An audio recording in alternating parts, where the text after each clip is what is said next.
Anyway, I'll start out a little and then Adam will come in with his side of things. I'm over in the Senate, he's over in the House, and I work with the budget over in the Senate, and Adam works with tax. So I'll just give you a kind of a little update on what's going on as far as the finances. Last year, we spent about over $900 million more than we brought in. So this year the focus was we're going to have to try to get the trend lines going the other direction. So we were tasked with trying to find places where we could eliminate some spending. And I've always, the last 4 years, I had 9 people on the Ways and Means Committee. This year I have 11. I've got, I think it's 5, 6 new people that have never been on budget before. And so it's a little bit of a learning curve for those folks. But we passed a bill Thursday night. Adam was a little later than we were, but we passed that Thursday night pretty late. And we were able to kind of adjust the budget to where we're spending $205 million less than we did in 2025.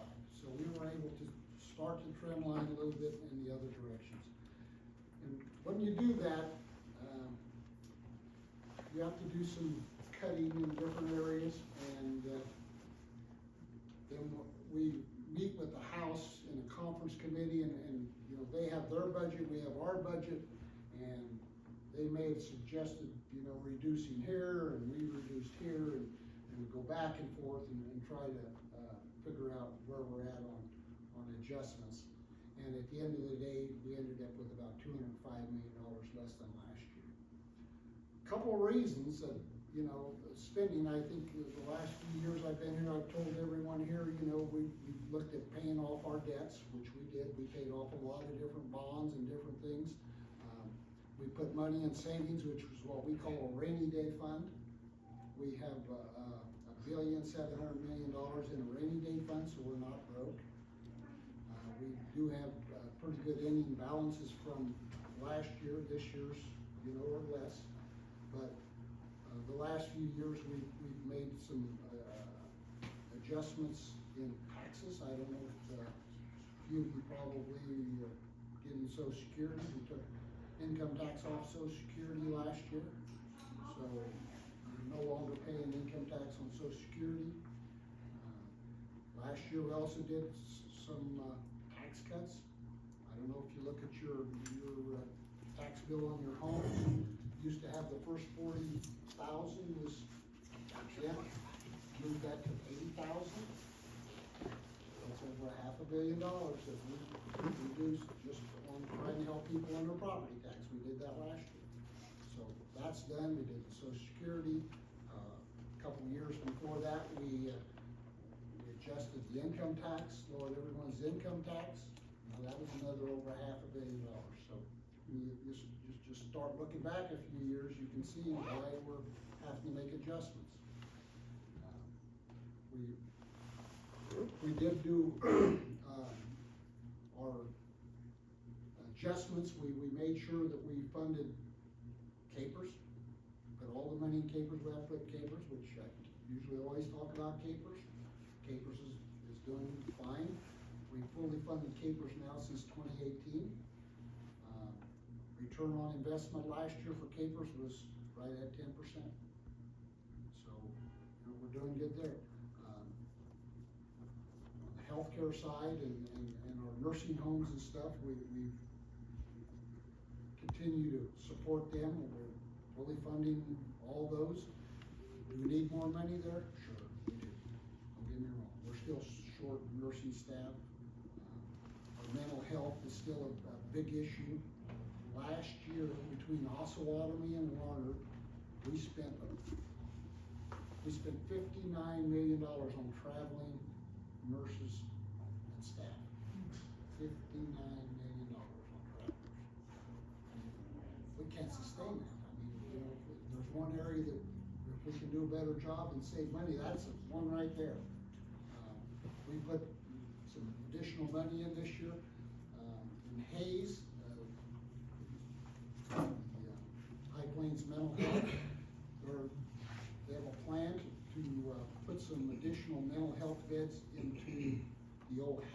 hospital. I think it's about a $3 million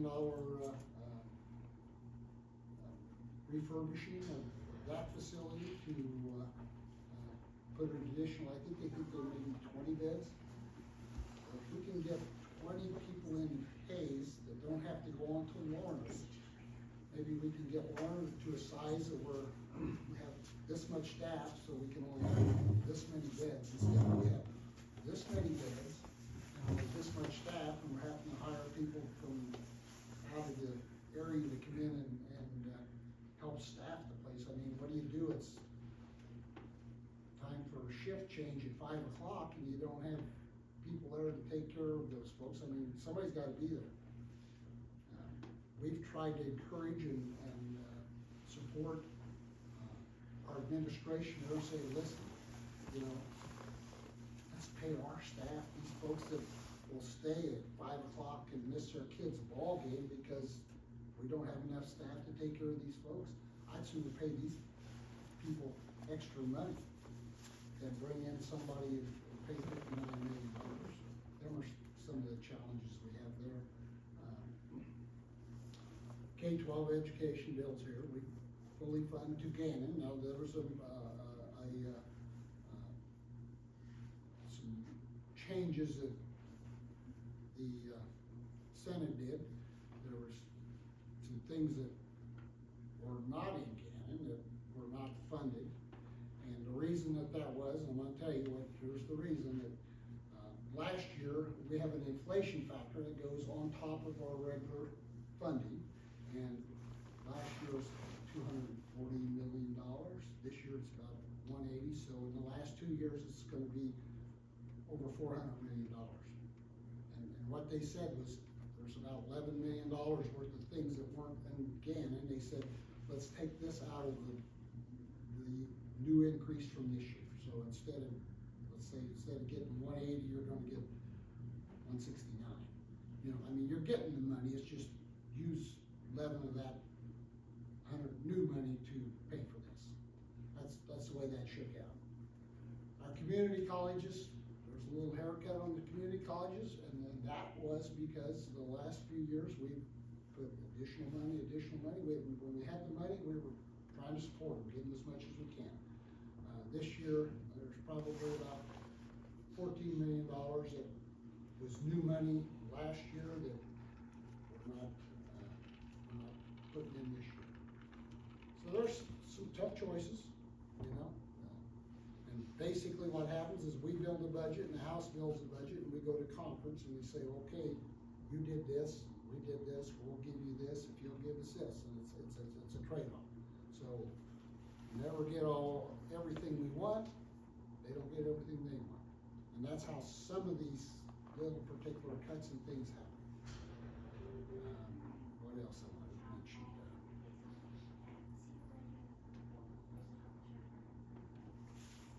I think that's pretty much what I would like to hit on. I'll let Adam talk about the tax side of things and then we'll take that question. We'd soon take questions, find out what's on your minds, and Adam and I standing here talking about it. Thank you. Well, first of all, and I made some notes here, I'm not scrolling Facebook, I'm just trying to keep myself on track, so I have plenty of time. First of all, I want to say thank you. You guys, Goodland always has the best turnout in these town hall meetings, even from that other town down I-70 a little ways, but thank you for all for being engaged and coming out. It's great to see everybody here. I'm going to hit several highlights of some things that have happened throughout session, and then as Rick said, I'm chair of the House Taxation Committee, and I'll kind of dive into some of the tax issues, but I also wanted to let you know some other things that have went on. We're kind of at the end of session. We had first adjournment Thursday night late. I think the House got out at 11:30. I'm not sure what time the Senate got out, just shortly before that, but put in a pretty long night to get everything taken care of and kind of wrapped up for the year. We still go back for a veto session in a couple weeks to finish up any undone loose ends. But one of the first things that we did was probably the largest issue that early was judicial selection. We are going to have on the ballot a resolution for a change to the Constitution on how we nominate or get our Supreme Court justices in Kansas. Currently, there's a nominating commission. I think it's 9 members, 5 attorneys, 4 non-attorneys from different districts. It's kind of a mix on this commission. They kind of take applications and recommend 3 different names to the governor, and the governor appoints the Supreme Court justices. The ballot question that you will have is whether or not we directly elect our judges, our Supreme Court justices. Obviously, our judges, magistrates, and things like that are on the ballot now, but we will have that in August of 2026. That will be on the ballot for you to choose. I initially actually voted against this because I have some concerns about our Supreme Court justices campaigning, fundraising. You know, from getting all those postcards at election time, there's money that's coming in from out of state. There's a lot of different people that are engaged in this. I have some concerns over that, but I eventually did vote yes because I want the people to be able to have that choice on, do you want to directly elect your judges or do you want to retain the current system? There is another model out there that we didn't, I don't think we really debated that much. It would be more of the federal model where the governor could nominate. We could kind of retain the current system we have right now where we have the commission that recommends, the governor could nominate, but that nomination would then have to go through a Senate confirmation. It wouldn't be final upon the governor's appointment. So look for that next summer on the primary ballot. Education, Representative Billinger, Senator Billinger talked on that a little bit. Currently, where we're at right now is, we've mentioned the Gannon decision. That was the last Supreme Court decision around the Gannon lawsuit that was addressed. We adopted a new K-12 funding formula in 2017. That expires July 1st of 2027. So rather than wait until June 30th to maybe start talking about this, we decided to create a education task force to kind of start seeing what do we want after that expires. Do we want to just continue renew that formula, or do we want to make some changes in it? If you'll remember, and Bill could probably do a much better job than I of what happened prior years, but we went, there was a ruling against the state aid formula. We went to a block grant formula. We went through several different things before we finally got that resolution in 2017. We want to avoid that, so we're trying to take some of those preliminary steps. I'm not on that committee. I'm not sure exactly what their deadlines are. I know they've been having meetings, but they're trying to maybe get some questions answered and see where we want to go with K-12 funding before the deadline runs out. We also have something kind of new this year. It's called a regulatory sandbox. If you're a business owner or anything to do with state licensing, certifications, registrations, a lot of the hoops that you have to jump through if you're putting up a building or things like that. The Attorney General's office will now have a division. I'm not sure if sandbox is the official term or not, but basically it's a way to state kind of some complaints that you have, because a lot of these rules and regulations that we have at the state level, well, they apply in Goodland, Kansas, but they also apply in Olathe or Overland Park, and sometimes the regulations that they put in place to kind of control what's happening in Overland Park don't make a lot of sense in Goodland, Kansas. So this is kind of a division under the Attorney General's office where you can say, hey, I'm forced to comply with this fire marshal regulation or whatever it might be. It doesn't make sense. It's a burden for us to try to comply with this. You can report that. The Attorney General's division will kind of take a look at that, see if they need to modify those regulations. Maybe it's a tiered regulation where in communities of X amount or lower, that regulation doesn't even apply. That would be great. But in larger communities where you need some, maybe it makes sense for some health and safety, they can still do that. So that's going to be brand new, starting up here probably next year as we pass the legislation authorizing that. So they'll have to create that division and hire some employees to make sure that works out. I guess a couple other things before I get into tax. Elections, about 10 years ago, we added what's called a 3-day grace period to the elections. We now passed a law to pull that back off. The idea was we need to allow some time for those mail ballots to come in, let the clerks get those as long as they're postmarked that they were mailed before election day or on election day. They can continue to count those. What we found out is that it just seems like there's a lot of convolution because some of those ballots, when they get mailed in, don't get postmarked. I worked for the post office for a while. We used to take care of everything in the post office. You would stamp it. It doesn't work that way. All of our stuff goes up to North Platte, Nebraska, and then has to come back. Some of it's postmarked, some of it isn't. You might have had a perfectly valid ballot, try saying that 3 times really fast, a valid ballot that got thrown out because it didn't get postmarked. So what we're saying is we're going to remove that 3-day grace period. You've got to have your ballot in on election day. Election day is election day again. That way, if those ballots do come in without a postmark, well, we got them by election day.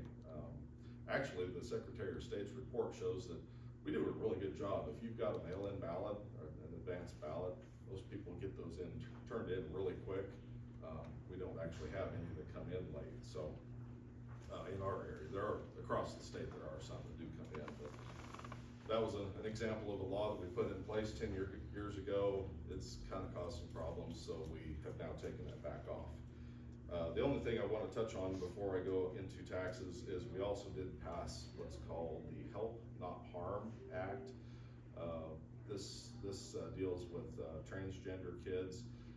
We want to allow these kids to get any support that they need when they're going through some of those awkward years. We want to prevent any life-changing permanent decisions, surgeries and things like that could have at a very young age that they could perhaps regret later on. This is one of those issues that's tough because there are genetic disorders and things like that where there are required surgeries. We still allow that to happen if it's medically necessary, but we did try to put into some protections that if you're under 18, they don't allow those just as an elective surgery. We want to let those kids make sure that they're aged and grown up a little bit more to make that decision before they impact the rest of their life. Moving on to property taxes. This has been something I thought we would get taken care of pretty quick in the session, and we didn't. We've actually still got some things kind of hanging out there, but the state doesn't really have a lot of control over property taxes. We have a statewide mill levy of 1.5 mills. Your total mill levy on your tax statement is probably closer to 120, 150. I didn't actually look at Sherman County. It depends on where you're at. If you're in the city, you'll have the city, the county. If you're in the township, you'll have the township. You've got a library taxing entity on. All of those entities make up your tax statement. So whatever that aggregate is, the state's portion of that is only 1.5. We do set 20 mills for schools in state levy. So if you look at your tax statement, the USD general is the 20 mills. The USD, I think it's on mine it's called other. I'm not sure if that's what your statements show, but that's your local option budget, capital outlay, all the other things that the school board, your local school board will make the decision on. The Senate passed a bill to eliminate the state's 1.5 mills, so the state is completely out of the property tax business. It's property tax relief, but then it's kind of subsidized through income and sales tax, so it's not true tax relief, but it does get the state off of that.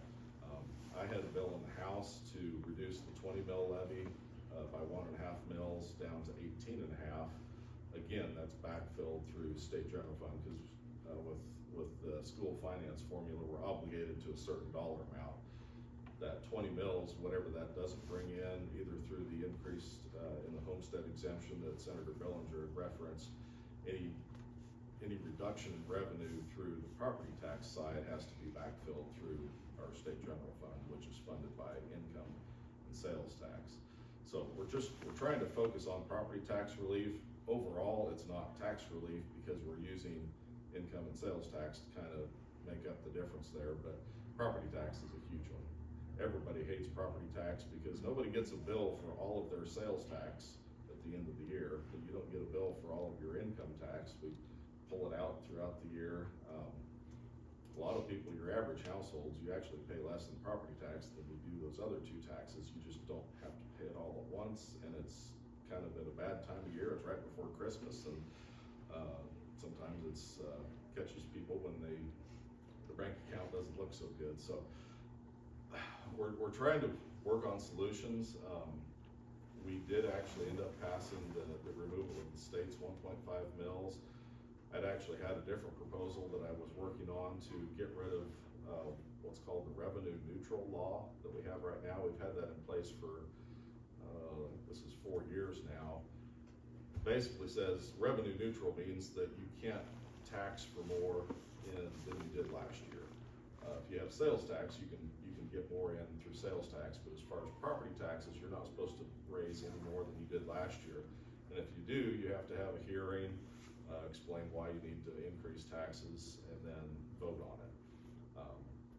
There's no way to really stop that. If your local government wants to exceed that rate, you can go in and complain, but then they can still do that at their discretion. I tried to work in kind of a partnership between the state and local government where we created an incentive fund to reward the local governments that aren't revenue neutral, but they look at their taxes that they levied last year. You apply a factor for inflation, kind of some slow, moderate growth, and then if they exceed that, if they don't exceed that, if they spend at that level or below, they get this additional stipend from the state. Trying to provide some incentive there to actually keep taxes low. Not only does it keep taxes low on the growth, but then they actually get some money to help with law enforcement, public health and safety, your roads and bridges, things like that. The money from the state was supposed to go to essential services. If they exceed that threshold, that inflation, the people actually have a chance to vote to stop a tax increase. So maybe inflation and your growth was a factor of, you can increase taxes 3.5%. But maybe the local government was proposing raising taxes by 12%. You could go in and sign a protest petition to put a stop to that tax increase. The House passed that bill overwhelmingly. I think it was 115 or 117 out of 125 votes. When it went over to the Senate didn't really want, and I'm not gonna pick on Rick, he's not part of the tax committee, but the Senate tax committee did not like getting rid of the revenue neutral policy, even though it really hasn't been, it's shown that it's not been effective over the last 4 years. They didn't like the idea of the protest petition. I thought it was fantastic to give the taxpayers a voice, but we couldn't agree on that. So right now, all we've really done for property tax relief is eliminate the 1.5 mils. It's going to be a pretty small portion, but we're still trying to work with local governments because the legislature and local governments both have some responsibility in the reason property taxes are so high. So we're trying to address those concerns. I think we'll go ahead and stand for questions. I'm not sure what our time is here, but we'd be happy to take questions. As Rick said, we enjoy conversation more than just listening to ourselves rattle on. So, Well, I had two. Unfortunately, they both involve money. First one, most of the local county seats around here have a senior center, and within the senior center is a feeding operation. And in the case of not all, but most, that feeding operation is based through the Homestead Nutrition Program, which is for our area, headquartered in Hayes. We recently went through a rough patch here in Goodland because our cook, basically through, I think, in a way, age and overwork, had to quit. And we went through almost a 2-month period with no cook, and therefore no feeding program. And one of the problems was, I think the state needs to do a wage survey on some of these, because it's a mixture of federal and state money in the program, I'm sure. We don't see any of it at our local level, it's all coming out of Hayes. The salaries are paid out of Hayes. We have no control other than they're essentially a renter of our kitchen. But it does have adverse effects on our attendance, people showing up. But without a cook, people don't show up because there's no food. And the big problem with getting a new cook to come in was the wage rate and benefits, which are essentially zero. And they are classified as I guess you could call it a full-time temporary employee, because they're working less than 40 hours a week. So it is a problem. It really costs money to fix. I think one thing that needs to be looked at though is whether the wage growth has kept up with inflation, at least. I think we have a pretty good person in there now. I don't know how long he'll stay. But it did take a while to find somebody new, and like I said, wages were the key factor. Benefits may have been a factor, but like I said, as far as I know, they're zero. So, something to look at, like I said, it costs money, because it's not just one place, it's maybe 100 places. You call that the Homestead Nutrition? Homestead Nutrition is the organization, they're based out of Hayes, they carry this whole, whatever you wanna call this, third or quarter northwest. The other one, obviously, everybody in here knows we had a rather large accident, very recently, and, apparently that area has had problems in the past, and whether the state needs to look at something like a living snow fence program, for areas that seem to have an occurrence every 10 to 15 years, where either snow or dust or both. Yes, it would impinge on some private property, because the snow fence has to go someplace. Yes, it costs money because you gotta pay for the trees, you're gonna have to pay water for probably 10 years to get it started, all that sort of stuff, but it's that or come up with some sort of remote sensing system to turn on lights that say, slow down, maybe nobody pays attention, slow down, dangerous, adverse weather conditions ahead, you can't see what's going on, something like that. But the other part that it comes into is when they have those accidents, they divert everything to other roads. And in the case of this most recent one, I think some people went to 36, some people went to 40, some people went to the old 24 for a while, and apparently it had some problems. And at least in Sherman County, 24 is maintained by local sales tax. I'm not sure if the state funds anything at all. Yet the state depends on that as an alternate route. Looks like there needs to be a little, share there. So, those are my babies, like I said. Back on the food deal, there's been a little discussion, even in some places, just like you said, you went 2 months without it, where that program could maybe work with a local restaurant to bring food in. So there's some discussion on that. And on occasion, some of the other areas around here have also lost their cooks, and at least temporarily, we were essentially cooking more and shipping out. We didn't do that here, but. There was a restaurant down in Cunningham, Kansas, where they had the same situation. They couldn't, the cook left and whatever, and there was a particular restaurant there that said, hey, we'll do it for whatever that cost was, it wasn't gonna be any more, right?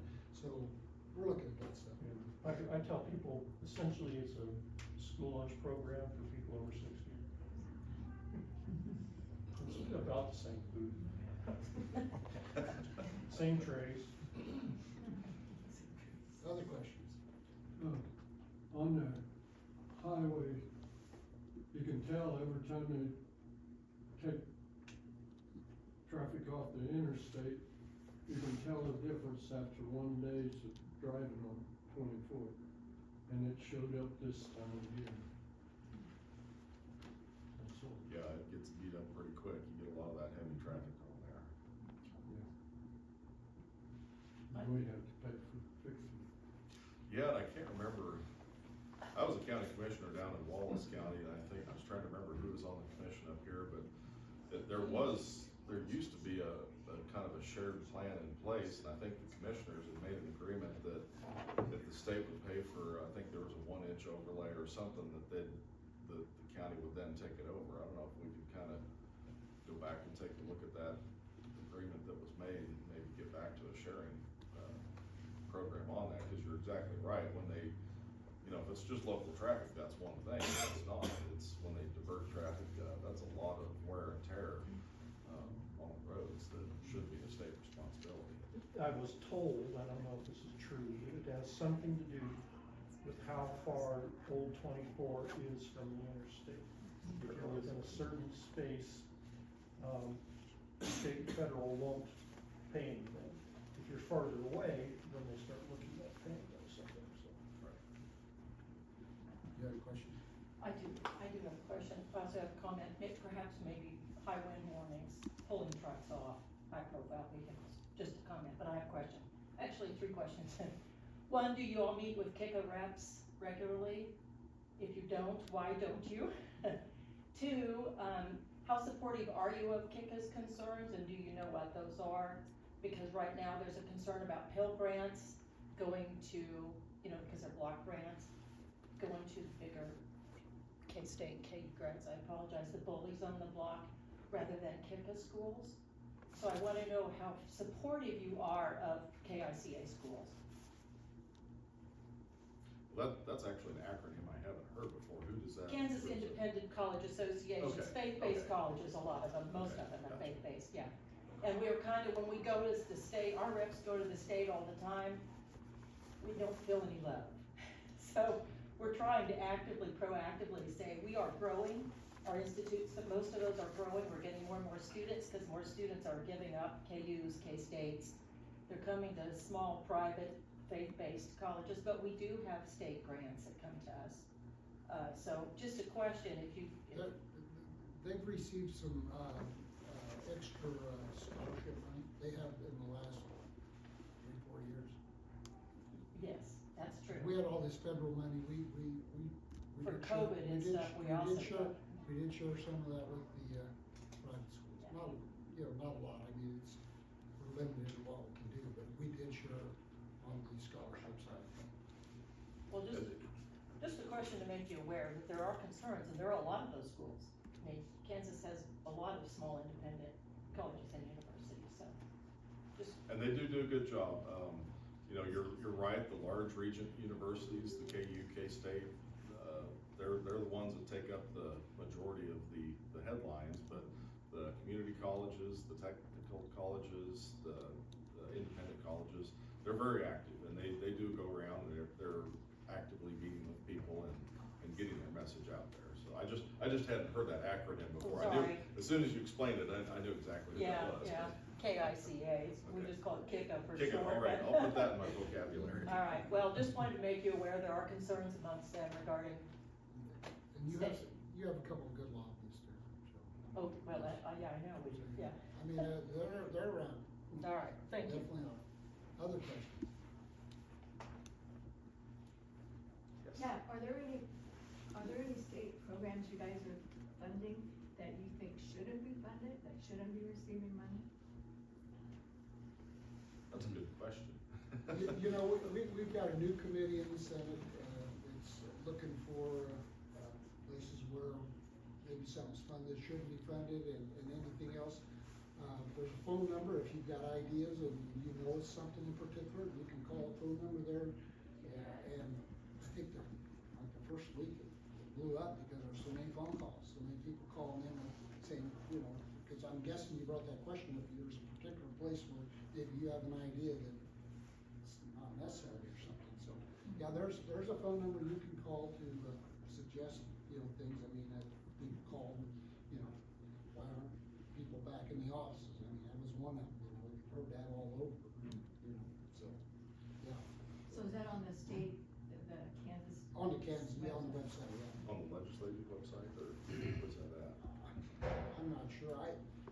thought I put it in one of my newsletters, just to be aware of what the address was, but, That's the coach committee, right? Right. So Yeah. probably could just do Yeah. the Kansas coach committee.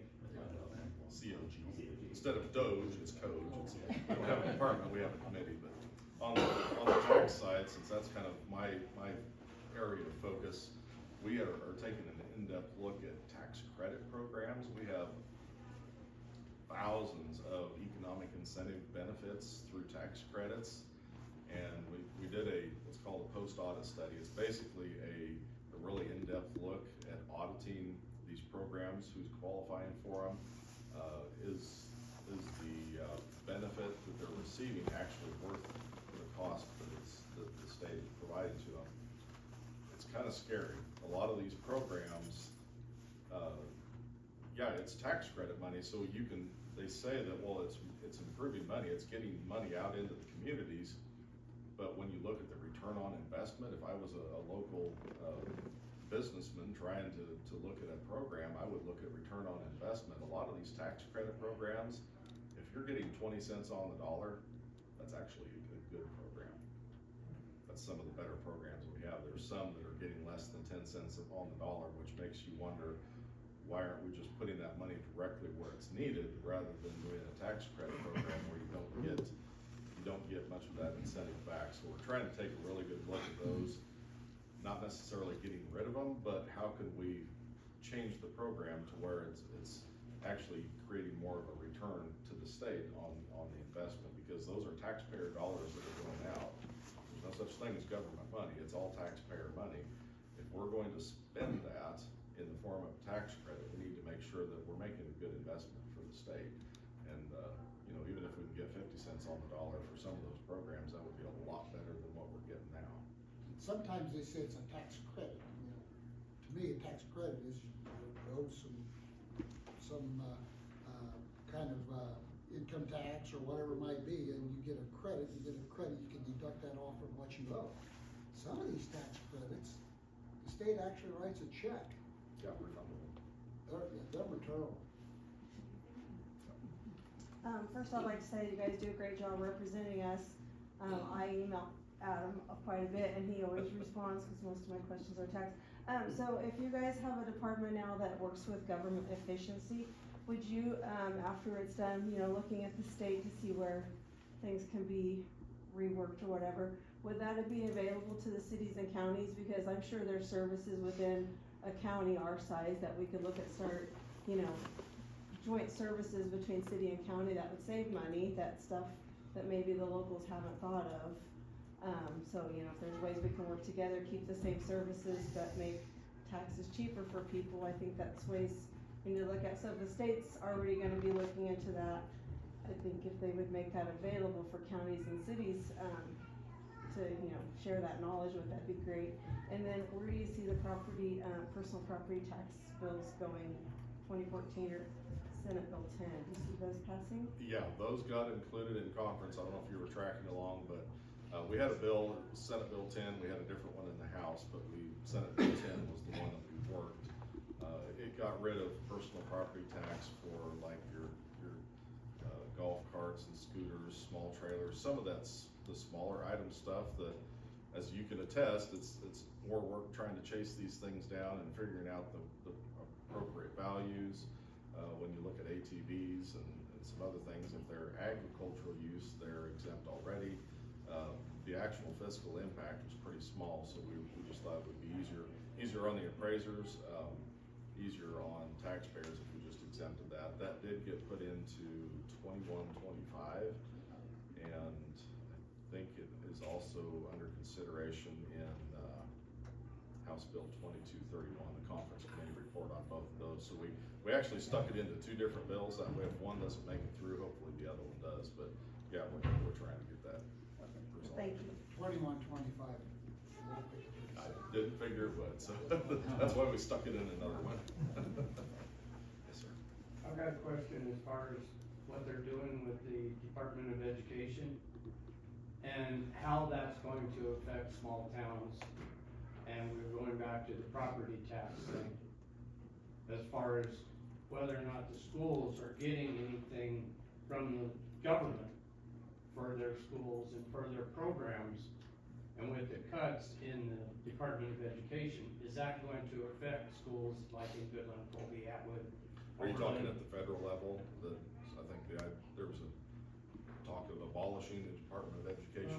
I'm not sure, Bill might be a better, what kind of federal funding do schools get directly, or does that all flow through the state? We get direct federal funding. Right now, they're saying, even if they demolish or get away with the Department of Ed, our funding sources will still hold up. That's scary, but that's verbally coming from the State Department of Ed of Kansas. It is dollars, so we are watching it closely, but I don't know much more than that. And I know that's been talked about, I'm not Yeah. sure how close they are to actually doing something on that, Yeah. but, I think it's an example of, should something be done? Is it huge? Has it become bureaucracy that's out of control, and do we need to rein that in? And the thought that to push, who's in control of education back to a local, state level and get the feds out of it is not a bad concept. Totally dismantling it, there's some ramifications that, the biggest one would be special ed. IDEA, that's a federal law, that's housed through there. What effect does that have on us here in Sugar County? That could be big. But we probably get about $900,000 of direct federal funding. And then there's still a lot of commotion on, right now, the food service program is through USDA, but obviously there's some components are housed in the Department of Ed. So how's that rate, like our food lunch groups program for kids? So lots of questions. Historically speaking, remember that 40 years ago, maybe Nixon, there was no Department of Education. There was HEW, and then became HHS and Education. So the circle continues. Somebody else had their hand up. Is there any, I haven't paid enough attention lately, sorry, I'm the director of public housing here in Goodland. Is there any state legislation going on or any discussion about issues with affordable housing and homelessness across the state that we as a federal program could also tap into? there's been several things going on with a couple of programs. There was a low-income housing tax credit that was put in place. I don't think when we adopted that, we realized, because it was $25 million a year, and that stacks. It's a 10-year commitment, and then the next year it's another $25 million, which is a 10-year commitment. So that's $250 million, and it keeps stacking on top of itself. We started looking at the fiscal impact of the state, and we realized we needed to try to trim that down. I wanted to try to lower that benefit and try to find a happy medium. The Commerce Committee in the House actually completely eliminated the program, so I think they're trying to find a happy medium where we don't completely eliminate it. We want to honor the contracts that are currently in place, and I would like to see us maybe reduce that, maybe instead of 25 million, maybe it's 8 million or 10 or whatever number would be manageable. Other than that, I'm not sure if there's any other programs at the state level that we've been working on. That was the new one that was just put in. We put it in, and all of a sudden we figure out it's gonna cost more than we can afford, so I'm not sure if it'll stay or not. The commitments, like Adam said, they won't go away. Anything that's committed is committed, but anything new is probably gonna have to be adjusted or, a new program sometime. And we do also have the housing, there's a low-income housing tax credit, and then a housing investor tax credit. That one's still on the books. I think it's a $5 million cap, and it seems to be working pretty well, so that one's still in place. That one's not going to be eliminated. So when it comes to education, obviously, I would say most people are probably gonna say that cuts to public education are not ideal, to say the least. At school districts, we're trying to increase the outcome, better success for our students. When we cut that funding, that makes that harder because for one, and I found it interesting, Rick was talking about in Larder, mental health, not enough staffing. Well, public education has the same problem. We can't find teachers. I bet there's every school district in the state of Kansas has a problem finding teachers. It's hard to promote that to our seniors, get into education, into high school, when they're seeing, as a district, we see all these cuts. And, you go to recruit at schools, at colleges to look for teachers, and, there's only one math major, maybe none, It's across all platforms, obviously, but, obviously that boils back down to the financing of public schools, getting the base pay higher to make teaching attractive. We've always said forever, children are our future, so to see cuts in education when children are our future, but yet we can't get the teachers to teach those kids to increase those outcomes. How is the state, how are they addressing the shortage in teachers and with the funding and stuff? Well, you're exactly right, I don't disagree with what you said. This is not unique to Kansas. Colorado's having the same, it's nationwide. Oh, yeah. It's nationwide, it is, but, and I don't disagree on cutting, and as far as cutting, here's what happened as far as K-12. The regular funding, all the funding was there for 25. In 25, I think we added the CPI, cost of living, added about $240 million, okay? This year, it's gonna add about $170 to $80 million over and above last year. Now, once this goes in, like the money that went in last year, the $240 million, that stays every year, okay? So this year, we're adding another, I think it was, try to remember numbers, I've been too many numbers in the last 2 days, but just say around $180 million. And what was said in the committee was there's about $11 million that is being paid for that's not Gannon, it was just different little programs, and I support them programs and I support funding, don't get me wrong, I'm just telling you what happened. They said, well, out of that new money, that $180 million, take $11 million to fund that part of it. So you're not getting $180 million, you're getting $169 million over and above last year. That's just the CPI, that's not the per student or any of that. This is just the inflation factor is what it is. So that's where it is. And yeah, we'll probably get beat up that we cut K-12 education. That really wasn't the way I was told in our committee, the way the motion was in our committee. It was, let's use some of this new inflation money to pay for these. That's the way it went. But it's not like we're taking any dollars that they were getting. And like I said, we're still gonna get it. And like next year, that 240 still stays on there. This new 180, that stays on there. And whatever the inflation factor is next year, there's another chunk of money goes in. So that's where it is. Special ed, last year we put in $75 million. Like I mentioned here earlier when I started out, we spent over $900 million more last year than we brought in.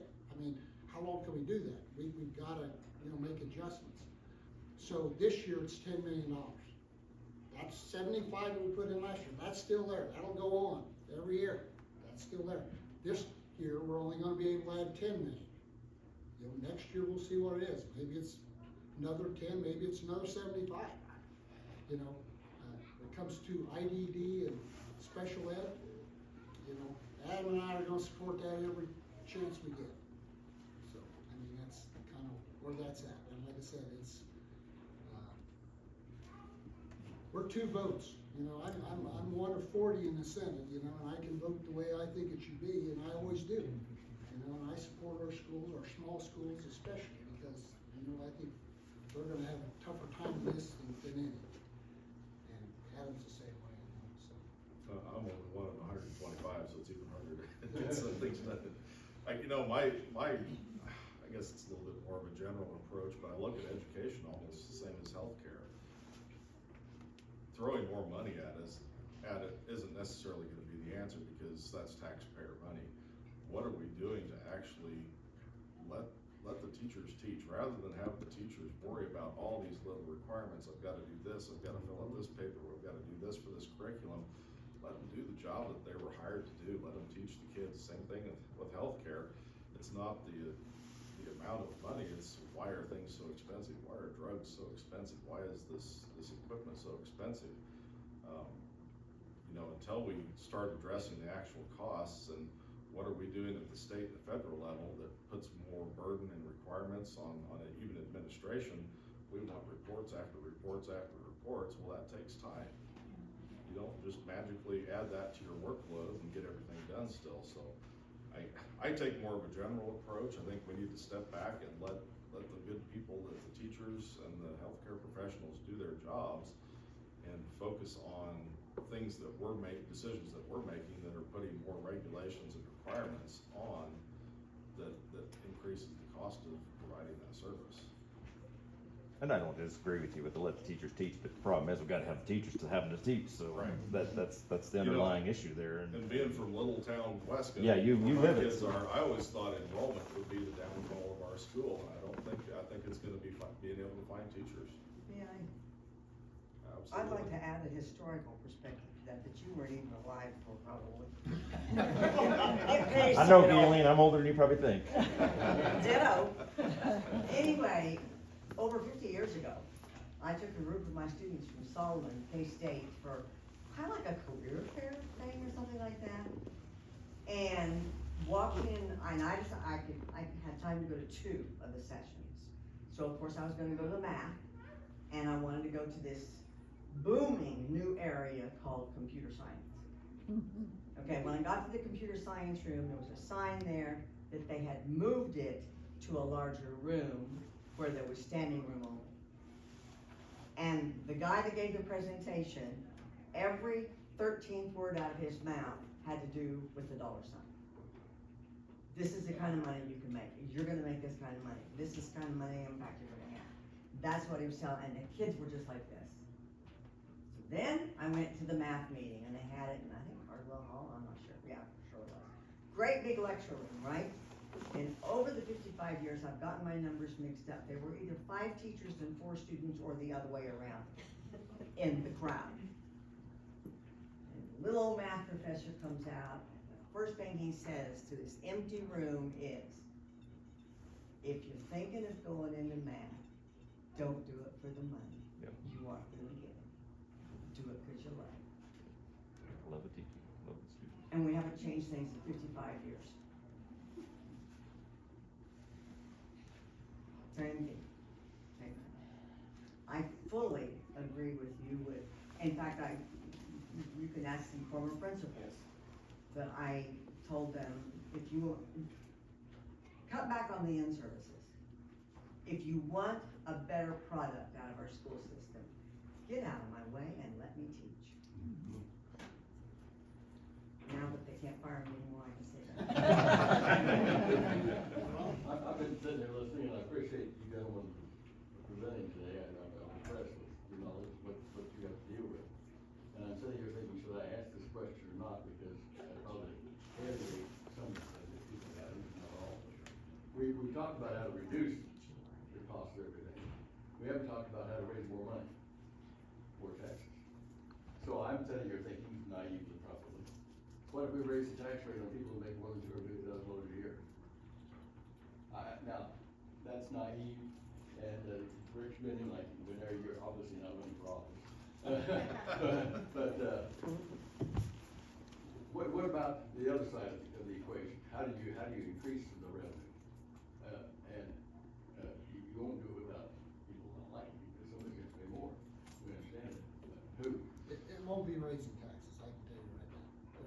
There's no appetite to raise taxes. There's other things that we can look at, we have tax exemptions, every little tax exemption, should. But does the tax exemption help with the little guy that's making $50,000 or $60,000 a year? Well, we're exempting from sales tax, okay, sales tax exemption. I mean, it's like Girl Scouts, should they have to collect, a quarter for sales tax on your cookies that they bring to the door? Yeah, I mean, it's stuff like that, I mean, but how many, Adam knows taxes better than I do, but how many exemptions do we have and what's it costing us?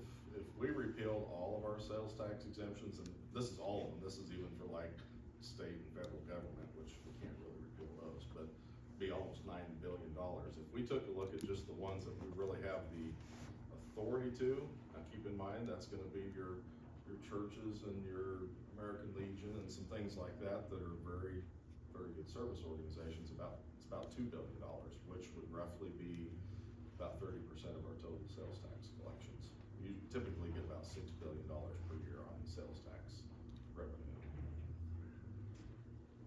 How much of the trimming that you guys are doing right now though is carryover from COVID era funding?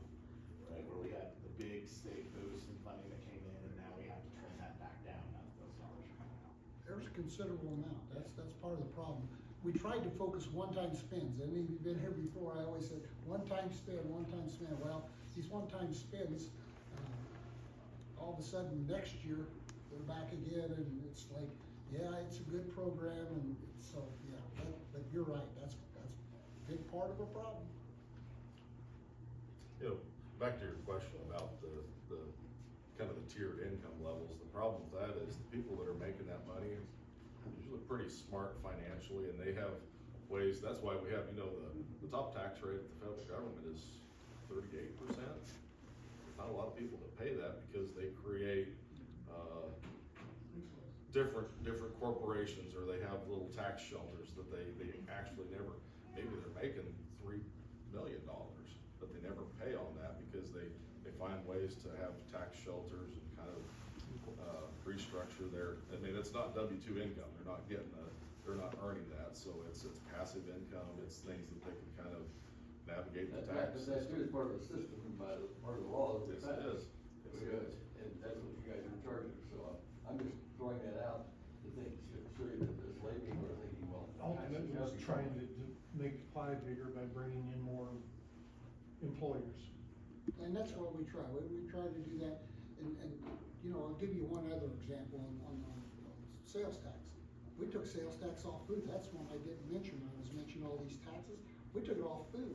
That was supposed to be $320 million, it's over $500 million, you know, and I would have been good if we'd have just left 2 cents on there. I mean, you know, and we did it slowly, you know, it was one of them deals that they wanted to do it just all right now. We did it, you know, a cent here, and we waited a year, and we did another cent. But that's an impact. You talk about this $900 million, to take that and Social Security and a couple more deals out of there, it's no wonder. And of course, when I listen to you guys in your opening statements, I think we gotta find some way to raise money. I mean, either that or cut out even more programs. And this varies, but, you know, last month, I think revenues were about $120 million in projections. You know, hopefully, you know, we've spent a ton of money. This Panasonic project, you know, that's a $1 billion deal down there. And that's one that was sold as a tax credit, and it's not. We're gonna end up writing checks to them, which just, I think 90% of the people in the legislature didn't realize that. So, there's always issues. Any additional questions? We're getting close to time. Go ahead. We're talking again about revenue here, with that 1.5%, no longer being drawn in by property taxes, that's in effect now? It will take effect next year. When you get your property tax statement in 2025, in December, it will still be on there. It will be repealed in 2026. Okay, I don't mind paying property tax, and I don't know how many people have that problem, but 1.5%, you're complaining that 2% was kind of high on sales tax. And yes, I agree, that is a big chunk of change, but it has saved a lot of money for a lot of people, feeding their families. If you're gonna take 1.5% property tax just out from underneath us, how do we wanna fund education? Are you gonna fall back on general fund then? Right, that 1.5. Okay, the now, mills- general fund you said was funded by what? Your local, Are you talking about the 20 mills, that statewide levy, the general fund? yes, Because there's the general fund for the schools, and that's the 20 mills That's- on your tax. yeah, how is that Yeah, that is property tax money that is collected by every school district And you're across the taking state. 1.5% out of that? Yeah, we would take 1.5 mils, not percent, Oh. but that mill levy would go from 20 down to 18.5, but then it would be backfilled by income and sales tax. So the Income and actual, sales tax. the actual number, the actual money that goes for education wouldn't change. The same Well, thing happens when we increase that homestead exemption from $40,000 up to, I think it's actually $75,000 on 80. But that was another $100 million less that 20 mils is bringing in now, so that had to be kind of subsidized through what we call the state general fund, Okay. through income and sales tax. Well, I'm kind of in the boat there with this gentleman that we need more revenue if we're gonna take that out. Where's our revenue gonna come from? We're not Florida. We don't have a lot of people coming here for recreational purposes. So we're gonna We're spending a lot of money on trying to get companies in here, and we've done Kansas Aviation State, you know, so we've done 3 MRO projects in Wichita, and these are for repurposing airliners, okay? So to bring them in, they use them for different processes. And we've put state money into these projects, and I think there's like 3 there, and there was another one we just, in this new budget, 5.8 for RDA. There's, for them down there, and theirs is, I'm not sure exactly, it's pretty high-tech stuff, but there's one going in this line where they may bring planes in. I think there's one place in the United States that paints airplanes, and they're gonna put a facility in Salina, so they'll be having planes come in there, they paint them, and they leave. So we're trying to grow jobs. We're putting some funds in all these. We just, put 10 million in this new budget for Topeka. There's a company wants to come in Topeka and do similar things. They're gonna use 777s, I guess, you know. So that's key, you're right. We're not just trying to, you know, not bring in new people and new revenue. We are. Panasonic, we put a ton of money in there. They started production here in March. So I think they said they had 400 people starting there in March. By summer, they'll add another 1,500. And I think by projections 4,000. I think it's around 4,000 jobs here. Where at, what city? DeSoto. You should take a trip and see that thing. It's the most impressive large facility I've ever seen. In DeSoto, yeah. And so we're trying. I mean, cause, yeah, we know, we gotta get more money. That's the key to the whole thing. No. I don't want to hurt our educational system. We don't need it. We don't need it. So we're on the same page. First off, thank you all for being here. We appreciate it. And Adam and I have to go to St. Francis. Thanks again, everybody. Thank you.